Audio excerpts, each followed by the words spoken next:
ગાંધી ગંગા ભાગ 10. કન્યા અંતે ભાગી ગઈ.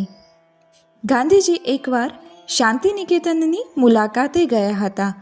ત્યારે ગુરુદેવ રવિન્દ્રનાથ ટાગોરે તેમના સ્વાગતની ભવ્ય તૈયારી કરી હતી. શાંતિનિકેતન એટલે કળાનું પરમધામ. સ્વાગતની બધી જ રચનામાં શાંતિનિકેતનની કળા ઉપસી આવતી હતી. ગાંધીજીને જે ઓરડામાં ઉતારો આપવાનો હતો તે ઓરડો વિવિધ પ્રકારના પુષ્પો અને કલામય વસ્તુઓથી સુંદર રીતે શણગારવામાં આવ્યો હતો. ગાંધીજીને તો એવા શણગારની કલ્પના પણ ન હતી. તેમને તો આશ્રમની ઢબનો એક સાદો ઓરડો પૂરતો હતો. જ્યારે ગુરુદેવ ટાગોર તેમને ઉતારાવાળા ઓરડામાં લઈ ગયા ત્યારે ઓરડામાં બેસતા જ આ બધો કલામય શણગાર જોઈ ગાંધીજી હસી પડ્યા.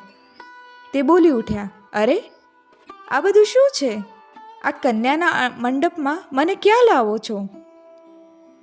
ગુરુદેવ ટાગોર પણ વિનોદમાં ભળ્યા. તે બોલ્યા, તમે કવિના ધામમાં પધાર્યા છો એટલું યાદ રાખવું જોઈએ.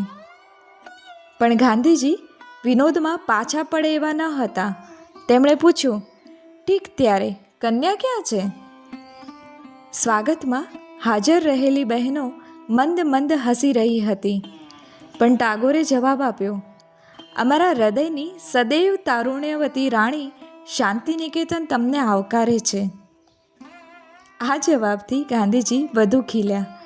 મારા જેવા ગરીબ, બુઢા અને બોખા આદમીને એકવાર જોયા પછી તે ભાગ્યે જ બીજી વાર જોશે. ના ના, ટાગોર બોલી ઉઠ્યા, અમારી રાણી તો સત્યની પૂજારણ છે અને આટલા વર્ષોથી તે એકધારી રીતે સત્યને જ પૂજતી આવી છે. ગાંધીજી, એમ? ત્યારે મારા જેવા બોખા અને બુઢા આદમીને પણ સ્થાન છે ખરું? આવા વિનોદી વાર્તાલાપ પછી ટાગોરે ગાંધીજીની વિદાય લીધી. ગાંધીજીએ શણગારની કેટલીક વસ્તુઓ ખસેડીને ખૂણામાં મુકાવી દીધી. ત્યાં રેટીઓ અને બીજી સામગ્રી આવી ગઈ. પથારી પણ તે ઓરડામાંથી બહાર કઢાવી અને હંમેશ મુજબ ખુલ્લા આકાશની છત્રછાયા નીચે સૂતા. બીજે દિવસે કવિવર ગાંધીજીને મળવા આવ્યા. ઓરડાની દશા જોઈ તેમણે વિનોદની ધારા ચાલુ કરી.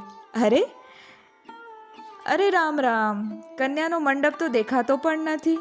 વર તો બેઠેલા છે, પણ કન્યા બિચારી ભાગી ગઈ કે શું?